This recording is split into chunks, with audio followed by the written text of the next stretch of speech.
حضرت حسن البصری ایک بہت بڑے عالم گزرے ہیں، مدرسے میں پڑھاتے تھے، تو ان کے پاس 3 لوگ گئے، انہوں نے کہا یا شیخ، ایک شخص ہے، اس کا جو چھوٹا بیٹا ہے وہ 3 ماہ کی عمر میں مر گیا، تو یہ کہاں جائے گا، جنت میں جائے گا یا دوزخ میں جائے گا؟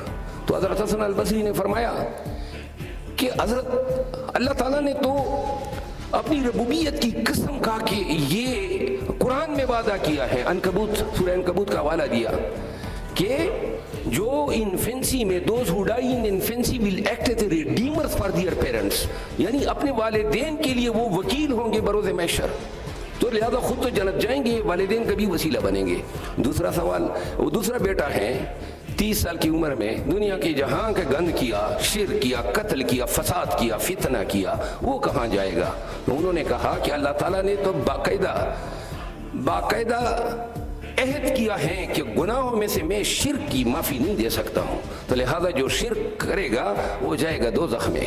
انہوں نے کہا وہ تیسرا ہے، اور اس نے ساری زندگی پیغمبر اسلام کے بتائے ہوئے راستوں پہ سفر کی، تو وہ شخص کدھر جائے گا؟ انہوں نے کہا اللہ تعالیٰ نے سورہ المائدہ میں، سورہ عرفات میں اور سورہ نوح میں بار بار وعدہ کیا ہے کہ جو اللہ کے بتائے ہوئے راستے پہ اور سنت نبی پہ اپنی لائف گزارے گا اس کو جنت سے نوازا جائے گا۔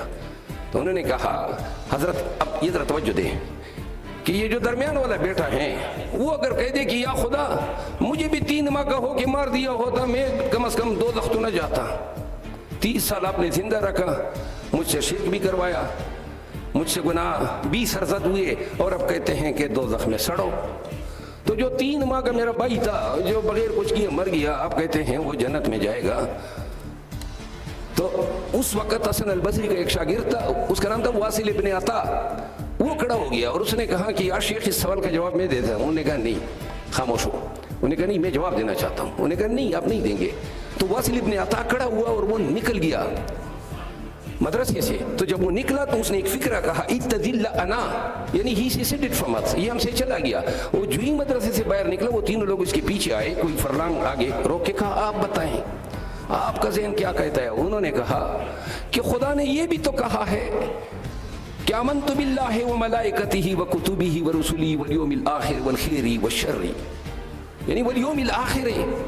اللہ تو کہتا ہے نا کہ جب آپ کی ارواح یہاں سے چلی جاتی ہیں، جب تک یوم آخرت نہیں آئے گی آپ کے اعمال کا میزان ہوگا ہی نہیں، تو کس طرح بغیر روز آخرت کے فیصلے کے آپ ابھی سے کسی کو فتوے دے رہے ہیں، نواز رہے ہیں کہ تمہیں عذاب قبر ملے گا، تمہیں دوزخ ملے گی؟ تمہیں ہو سکتا ہے اللہ تعالیٰ جو ہیں وہ مثال دی کہ ابراہیم ابن ادم اور اصحاب کہف کے کتے کی مثال دی۔